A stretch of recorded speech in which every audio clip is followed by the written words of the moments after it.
이번 시간에는 두통을 일으키는 독소들을 녹여서 배출하는 비결에 대해 말씀을 전합니다. 하나님은 스트레스로 인해서 몸속에 독소가 쌓여서 발생한 만성 두통을 치유하십니다. 지금 세상에는 만성 두통으로 고생하는 사람이 너무나 많습니다. 두통이 시작되면 아무것도 못하는 악성 두통 환자도 많습니다. 이는 세상에 살기가 어렵기 때문입니다. 여기에는 예수를 믿는 성도도 이해가 되지 않습니다. 상당수의 크리스천이 만성 두통으로 고통을 당합니다. 현대인들은 혈통에 의존, 저하된 이기능, 심장의 불균형, 대장의 독소, 신장의 무력 등의 여러 가지 이유로 편두통을 앓고 있습니다. 하지만 정확한 편두 원인에 대해서 모르는 경우가 많습니다. 검사를 통해서도 딱 문제가 발견되지 않을 때에는 치료가 더 어렵습니다. 때문에 환자들은 편두통의 치료에 있어서 두통약이 최선이라고 생각합니다. 하지만 두통약만 먹는다고 편두통이 치료가 되지 않습니다. 그러면 머리 아파서 고생할 사람 한 사람도 없어요. 무엇보다도 자신의 생활 속에서 어떠한 문제가 편두통을 일으키는지 근본을 정확히 알아야 할 필요가 있습니다. 충만하게 집사님이 편두통으로 고생하면서 정상적인 생활을 못하고 교회를 나오지 못할 지경에 이르렀습니다. 저희 교회 성도가 제가 전화해가지고 집중치료를 참석하도록 안수게 됐더니 2시간 만에 완전히 치유돼서 근본 원인을 제공하는 위장을 다스리라고 고민했습니다. 소화가 잘 되는 음식을 드시라고 말했습니다. 이렇게 성령으로 충만한 영적인 치유를 하면 순간 치유가 될 수가 있습니다. 머리가 아프는 것은 거의 다 위장장애로 올 수가 많아요. 그렇기 때문에 위장을 다스 그래서 위장을 자율신경을 조절하면 위장의 기능이 정상이 되므로 머리도 자들의 두통도 없어질 수가 있습니다. 많은 분들이 두통을 참고 넘기면 되는 질환이라고 여기는 경향이 강합니다. 두통약이면 된다는 안이한 생각으로 증상을 키우는 경우가 많습니다. 두통은 심각한 질환입니다. 우리가 쉽게 무시하고 넘어가는 생활습관 중에는 식습관이 편두통을 발생에 큰 영향을 주기 때문입니다. 세계 두통협회에서 두통은 불치병이라고 정의를 내렸습니다. 진통제는 일시적 진정 효과밖에는 거둘 수 없으므로 두통은 고칠 수가 없다고 단정해 버렸습니다. 머리가 깨질 것 같이 아파서 병원에 찾아가서 MRI 사진을 찍어봐도 아무것도 안 나오고 머리가 막 깨지는 것처럼 아픈데도 아무것도 안 나오니까 증거가 없다는 것입니다. 증거가 없으니까 두통은 병이 아니고 증상이라고 최신 이론은 말합니다. 통증이 사전에 나올 리가 있나요? 그래서 두통은 못 고치는 것으로 되어 있습니다. 사회생활의 스트레스와 피로 누적, 컴퓨터나 휴대전화를 자주 이용하는 현대인들은 두통으로 한 번씩 고생해본 경험이 있을 것입니다. 두통이 심한 경우에는 일상생활에 지장을 주게 되어 인시방편으로 진통약을 먹어봐도 소용이 없는 경우가 많습니다. 두통은 머리를 쪼이는 것 같은 통증이 오기도 합니다. 뒷목부터 머리 전체가 아프기도 합니다. 전체 인구의 7, 80%가 겪는 두통의 원인과 치료 방법에 대해 알아보기 위해서 두통은 손의 기능의 부조화로 인해서 우리 몸의 균형화가 잃어버리게 되어 나타나는 현상으로 어지럼증을 느끼게 됩니다. 두통은 스트레스성 두통, 긴장성 두통, 근육성 두통, 약물 오전성 두통 등이 있는데 이러한 두통이 나타나는 원인은 모두 제각각입니다. 첫째, 두통 원인입니다. 두통은 여러 가지 원인이 있을 수가 있습니다. 뒷목이나 어깨, 허리, 연부 조직이 손상되어 두통이 나타날 수 있고 화병이나 스트레스, 과로, 가슴 답답함 같은 심리적 원인에 의한 두통이 나타날 수도 있습니다. 그리고 소화기능에 문제가 있거나 소화불량, 변비, 간기능 장애로 인하여 두통이 생길 수도 있습니다. 순환이 잘 되지 않아 독소가 쌓여있고 독소가 혈행 불안정이나 뇌압이 상승하는 경우 두통이 생길 수도 있습니다. 근데 스트레스 영향이 많아요. 스트레스 독소가 쌓여가지고 그 여성들의 생리 전에 두통이 발생하기도 하며 임신을 했을 때 임신 증상으로 두통을 지속적으로 나타나는 경우도 있습니다. 술이나 담배, 초콜릿 등 특정 음식으로 인해서 두통이 생기는 사람들이 있습니다. 위장에 문제가 있어서 생기는 거예요. 둘째, 두통이 증상이에요. 두통을 겪게 되면 머리 통증하기, 어지럼증, 어려움증이 느껴집니다. 눈이 침침하고 눈이 아픔을 느낍니다. 오심을 하거나 구토를 동반합니다. 소화장애의 경우에 또 귀가 멍하거나 시각보전, 의욕상실, 무기력, 피로, 소화불량, 요토, 식은땀을 동반하기도 합니다. 이렇게 두통은 일상생활을 방해하는 요소로 두통이 나타나는 증상을 잘 파악하여 원인을 적어야 다시 두통에 시달려야 합니다. 저는 상처 스트레스로 인해서 두통이 많이 생긴다고 그래요. 그 내면 치료를 하니까 몇십 년간 고생하던 분이 깨끗이 치유가 됐으니까 저는 임상적인 경험이 있습니다. 부위별 두통입니다. 윗머리 통증, 머리 정수리 부위의 통증은 정신적, 육체적 스트레스로 인한 경우와 뇌종양이나 순환기 문제를 체크해야 됩니다. 의학적으로 분노와 같은 감정으로 화기가 머리까지 올라가기 때문에 발생하는 겁니다. 앞머리 통증, 감기나 축농증, 비염, 술, 담배 등으로 발생하는 두통입니다. 뒷머리 통증, 고혈압이나 혈관계 질환이 있는 경우 한의학적으로 신장 기능이 약할 때 발생합니다. 편두통, 3차 심장통이나 중이염, 소화기 장애, 머리가 피로할 경우 발생합니다. 의학적으로 긴장이나 담낭 기능의 이상 상태로 나타납니다. 이게 한의학에서 그렇게 얘기해요. 간장이나 담낭 기능에 이상이 생겨가지고 머리가 아프다. 이때 두통을 치료해요. 만성 두통이나 편두통을 치료받고 있는 환자가 나날이 늘고 있습니다. 지금요, 제일로 지금 병원들이 많이 늘어나고 지금 호황을 누리는 게 뭔지 아세요? 정신건강의학하고 통증의학과예요. 지금 세상에 스트레스 많으니까 다 생기는 질병입니다. 그거 가서 약을 먹어도 그때 뿐이고요. 그거 계속 먹어야 됩니다. 근본 치유는 성령의 역사로 당서 스트레스 독소를 제거하는 거예요.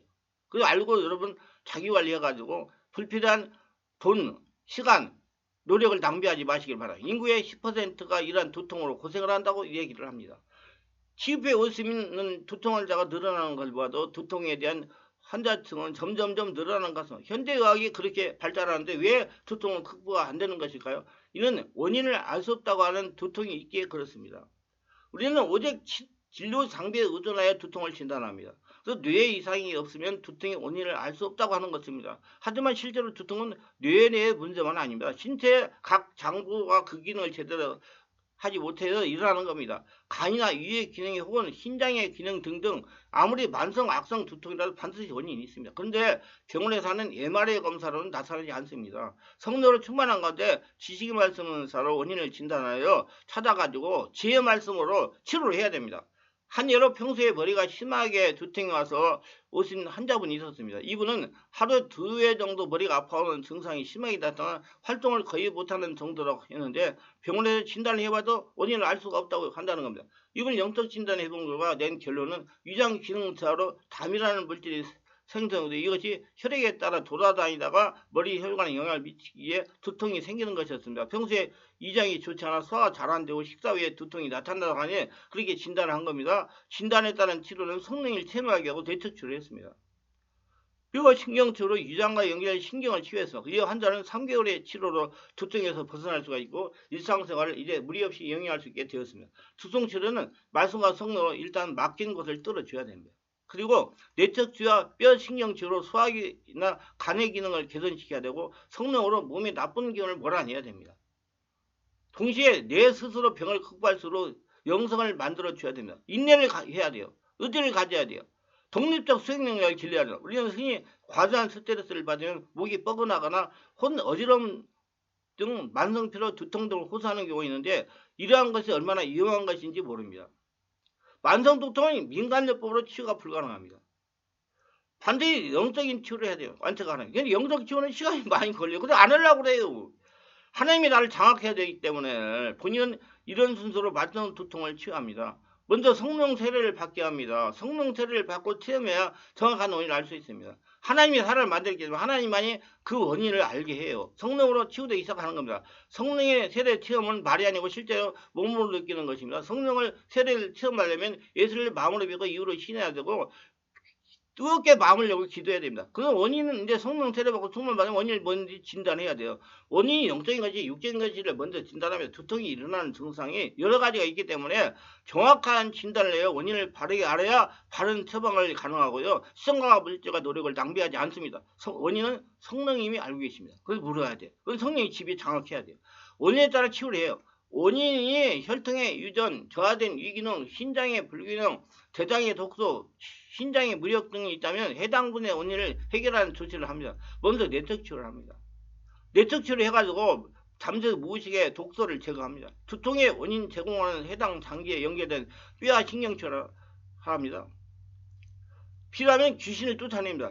환자를 성령으로 충만하게 하고 의지를 가지고 치유하도록 고민합니다. 시간이 많이 걸려요. 자꾸 여러분 능력 있던 목사한테 안수함 받아가 해결하고 이리 돌리지 마세요. 제발 안 됩니다. 하나님 나라가 돼야 되죠. 만성독통의 치유는 단기간에 되지 않아요. 상당히 기간 동안 말씀을 들으면서 말씀과 성령으로 내척하면서 업무기도를 하면서 두통의 원인을 제거해야 돼요. 무엇보다도 성령이 충만한 약한 부분을 강해지도록 해야 됩니다. 의지를 가지고 성령을 체험하며 성령으로 기도를 해야 됩니다. 의지를 가지고 지속적으로 해야 됩니다. 하나님은 질병을 치유하는 것이 목적이 아니다. 여러분, 하나님은요 질병을 치유하는 것이 목적이 아니라 질병을 통해서 성도를 하나님의 사람 영적으로 바꾸려고 하십니다. 알아야 돼. 바르게 하나님 나라가 되게 해요. 거룩한 성전이 되게 그것이 목적이에요. 병을 고쳐주는 게 목적이 아니라. 그래서 금방 고치는 경우도 있지만 시간을 갖고 영적으로 바뀌기를 하나님의 사람, 하나님 말씀에 순종한, 온전하게 순종하는 사람, 하나님의 축복을 받을 수 있는 사람 바꾸시는 겁니다. 그 성도가 만선도통을 치유받으면 영적으로 변해야 됩니다. 귀의 나라 그 일을 가라. 그럼 나머지는 다 된다. 그게 진리입니다. 말씀도 성령으로 충만하여 생각이 바뀌고 믿음이 생기게 되면 반드시 치유된다는 의지가 중요합니다. 반드시 누가 치료한다? 하나님이 치료하신다. 이렇게 의지를 가지고 치료를 지속적으로 하면 아무리 오래된 악성 두통으로 치유가 됩니다. 절대로 의심하면 안 돼요. 저는 많은 두통 환자들을 치유했어요. 치유는 무엇보다 정확한 원인을 진단하는 것이 중요합니다. 혈통이 유전인가 아니면 특정 장기가 문제가 있어 발생하는가, 스트레스 상처로 몸에 독소가 쌓여서 그러는가 정확한 원인을 찾는 것이 중요합니다. 한의원에도 만성두통을 치유하는데 4, 6, 12개월이 걸린다고 그럽니다. 근데 그렇게 해가지고도 올해에도 치유가 되지 않는다고 합니다. 영적으로 치유할 때 성령이 알려주는 방법으로 치유하면 순간 치유가 됩니다. 악성두통을 치유하던 간증이면 저는 몇 년 전부터 악성두통으로 사람 고치를 제도 못하며 살아왔습니다. 이 사모님이에요. 119 구급차도 3번이나 탔습니다. 그래서 서울대병원에 가서 MRI를 2번이나 찍었는데 아무런 이상이 없었습니다. 그런데야 그렇게 두통이 심하여 사모님을 저희 하지 못하게 하면서 지냈습니다. 그러다 남편 목사님이 저를 치유하게 하려고 별별 곳을 다 데리고 다녔습니다. 그러나 치유하지 않았습니다. 그러다가 어느 기도원 목회자 치유쌤에 참석하여 강유세 목사님 만났어요. 목사님 만나서 저의 남편 목사님도 내척치료를 받아야 된다는 걸 알게 됐으나 저도 남편도 목사님도 그때까지 내척치료가 무엇인지 몰랐습니다. 우리 이 말씀을 듣는 여러분 내면 세계를 알으세요. 내척치유가 뭔지를 알으세요. 그래야지 여러분 건강하게 살아요. 아이 건강하지 못하면 돈이 무슨 필요가 있습니까? 전문 지식이 무슨 필요가 있습니까? 아니 목사님들 성공하면 교회 지었으면 성공한다. 교회 진 것이 무슨 소용이 있습니까? 자기 몸에 병이 생겨가지고 그걸 감당하지 못하면 소용없는 겁니다. 자기 관리를 잘해야 돼. 내면이 안정이 돼야 됩니다. 내척치유가 무엇인지 몰랐다는 거예요. 그래서 강도 목사님이 기도원에서 제가 고생하는 것이고 남편 목사님이 저를 안수해 주시는 내척치유도 알게 됐습니다. 제가 그때 상황을 얘기하면 이분들이 그렇게 상처를 고통받는 거라고 저 상처가 많아서 된다. 그래가지고 한쪽으로 데리고 가가지고 3시간 6일 동안 기도해가지고 하여튼 자주는 아이고 그 안에 쌓인 상처 스트레스 독소가 한 몇 가마니 나온 것 같아요. 말도 못하게 나왔어요. 정말 그렇게 쌓여있으니 무슨 두통이 안 생기고 동상이 듣겠습니까? 그게 그렇게 하다가 치료를 받고 알고 보니까 저뿐만 아니고 남편에게도 상처가 말도 못하게 있다는 걸 알았습니다. 솔직하게 말씀을 드리면 저희 남편과 결혼한 이후로 한 번도 마음이 편하게 살아본 경험이 없습니다. 율법주의 목사님이 이것이 저것이 행위를 가지고 저를 힘들게 했습니다. 개척교회에서 성도가 주일날 오지 않으면 저에게 화풀이를 다합니다. 왜 오지 않았는지 전화해 왔느냐 무슨 일이 있느냐 오늘은 왜 이렇게 성도들이 오지 않았냐 하면서 그렇게 저를 힘들게 하고 상처를 받게 했습니다. 그 스트레스가 쌓이고 쌓이다 보니까 저에게 우울증이 왔습니다. 악성두통이 생겼습니다. 밤에 잠을 제대로 자지 못했습니다. 근데 이건 그 바깥에 목사님한테 핑계를 대는 것이고 원래 그 사모님이 내면에 원인 제공자가 있었던 것입니다. 그걸 해소했으면 그런 걸 다 감당할 수가 있게 내면에 내가 많이 얘기를 했잖아요. 상태를 잘 박는 자기 내면에 문제가 있는 거라고. 그래서 치유하러 갔다가 강요사님을 만난 겁니다. 강릉에서 목사님이 얘기를 듣고 매우 충만한 게 가서 치유를 받았으면 치유를 받다가 보니까 저도 저인데 목사님이 영적으로 변하는 겁니다. 저에게 성도들이 저보고 하는 말이 목사님이 산소소리가 달라졌다는 거 너무나 은혜로워졌다는 거 말씀도 너무나 어렵고 정말 옛날하고는 딴편으로 목사님이 달라졌다는 거 그래서 제 마음에 평안이 찾아오는 것입니다. 머리 아픈 건 사라졌습니다. 우울증이 사라졌어요. 이제 잠도 잘 잡니다. 그래서 참 평안을 찾았습니다. 이제 마음의 여유가 생겼습니다. 기도도 몇 시간 할 수 있게 됐습니다. 사람을 보면 심령 일겨집니다. 예언연사도 나타났습니다. 지금 생각하면 목사님의 상처가 정말 많았습니다. 부교육자를 가면 1년을 채우지 못하고 나옵니다. 그래서 8곳을 다니면서 부교육자를 했습니다. 8곳. 그러니 마음이 얼마나 많은 분노가 쌓였겠습니까? 그 분노 때문에 그렇게 저를 힘들게 하고 다른 사람에게 은혜를 전하지 못하게 한 겁니다. 근데 제가 의 목사님하고 대화를 하다 보니까 목사님 군대에서 그 상급자들도 폭행 얼차리를 많이 당했다고 그래요. 겨울에 추운데 드럼통에 물을 담아가지고 물을 막 머리를 쳐박고 막 그랬다 하더라고요. 그때 얼마나 많은 분노, 응어리 상처가 있겠어요. 그 마음을 품고 신학을 해가지고 부교육자를 했으니 그 마음의 응어리가 얼마나 상급자들한테 그런 순종하는 마음을 나오게 했겠어요. 조금만 잘못하면 툭툭하고 해가지고 이게 여덟 곳을 다니게 한 겁니다. 그래서 여러분 다 자신에게 그런 문제가 있는 건 자신에게 문제가 있는 건 그 문제를 해결해야 돼요. 분노 때문에 저를 그렇게 힘들게 하고 다른 사람이 은혜를 전하지 못한 겁니다. 먼저 성령님의 인도로 강요세원을 만나게 되어 감사드립니다. 그리고 치유해 주신 성령 하나님께도 감사해요. 제가 지금 치유받고 생각하니 목회자는 내적 치유와 내면 세계를 알아야 된다고 합니다. 여러분도 말씀하지 말고 영적인 눈으로 영면 세계도 관심을 가지시길 바랍니다. 저희 남편 목사님이 변화가 됐습니다. 저로 인해 치유를 관심을 갖다가 너무나 많이 영적으로 변했어요. 하나님께 영광을 돌립니다. 이익하셨다면 구독, 좋아요, 알림 설정, 공유를 부탁합니다. 감사합니다.